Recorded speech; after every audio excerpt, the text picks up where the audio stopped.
What's up, gang? Welcome to Lab Week. And on our Lab Week, I would like to talk about what to expect whenever you're working in a histology lab.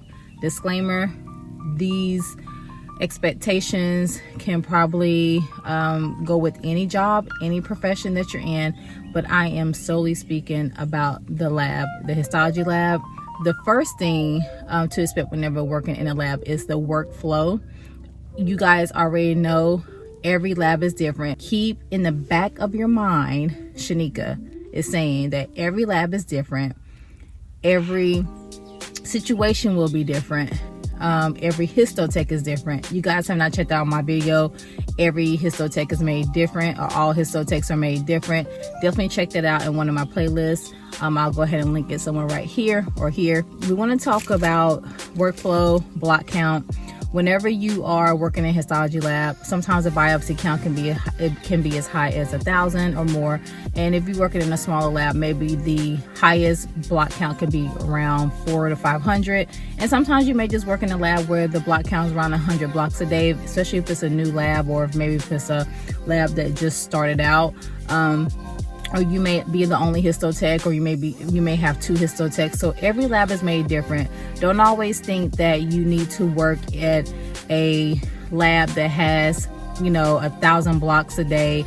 You're just as important at a smaller lab than you are at a bigger lab, which will lead into my next tip of what to expect at the histology lab. But every day will be different as far as the block count. Some things to consider whenever you are getting into histology would be, some things can be routine. Some things can be a little bit redundant. You may be that person that embeds a lot whenever you come in, or you may be needed for cutting, or you may even switch off. Sometimes you'll be embedding first, and then maybe the second part of your shift you may be cutting. So you want to be flexible when it comes to embedding and cutting. Sometimes I embed, sometimes I cut, sometimes I do the pendulous, sometimes I do special stains. So it really depends on what you are assigned to do at that lab. Just keep in mind that you will need to know how to multitask, and just keep in mind that multitasking and still being on, just keeping yourself on a schedule to make sure that you are not neglecting anything. Have this habit of thinking, I don't have enough time in a day. You truly don't have enough time in a day to do maybe all the assignments that you're scheduled to do. So just try to use time management wisely whenever you are assigned to multiple things, because from my experience, it's always been more blocks than histotechs. I don't know why, and these are the reason why I make these types of videos, so you guys can be aware of the profession of histology. And I don't see, once again, a lot of people talking about histology as far as making sure that the profession is more known about. And that's probably why it's a lot harder to get more histotechs, because there's more blocks than histotechs some days. And whenever we have those slow days at labs, learn to appreciate that. But at the end of the day, you still have to keep yourself busy. So that's the first tip, which is workflow and block count.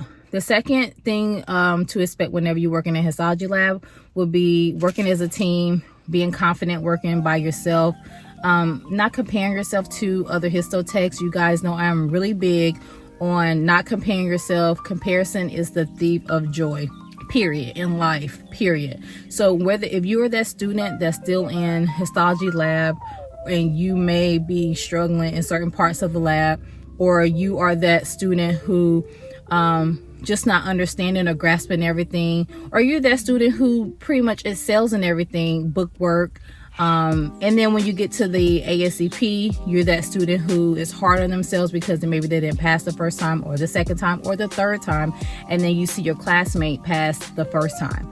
Do not compare yourself. That is the main thing that I stress to you guys as a new histotech. I stress that to myself, because sometimes we can get in a work environment where other histotechs are comparing themselves to you, or you can get in a work environment to where you may feel like that you need to count how many blocks you cut, or you need to count how many slides you cut. You see someone putting in more racks in the oven than you, or you see someone excelling, or maybe going to different departments to train. Just try not to compare yourself with that next person. One, because if you put that much energy into someone else, you're taking that energy away from you. So do not look at other histotechs as a comparison, but maybe look at them as motivation. Maybe look at them as, a will to say, hey, you know what, I want to do that one day, or I maybe want to train in that department one day, or maybe I want to learn something new in the lab. And speak with someone, how can I do that? What's my next steps? Focus on you and improving yourself, because everyone moves at different pace, at different speeds, at different levels. And it's not about who's fastest. It's not about who's been there the longest. It's not about who's better, in my opinion.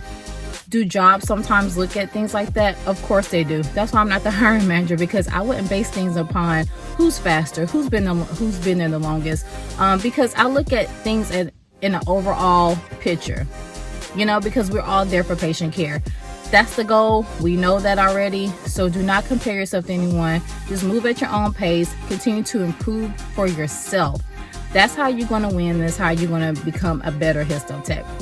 All right. And before we get into the final tip, once again, check out my Instagram page, _lipstick_bandit. I'm going to be featuring histotechs, lab professionals. If you are a lab professional for Histology Lab Week, I'm definitely going to be featuring you guys on my page, making new friends, joining the community, subscribe to my channel, join the gang. And yeah, let's go ahead and get into the third and final tip on what to expect whenever you are working in a lab.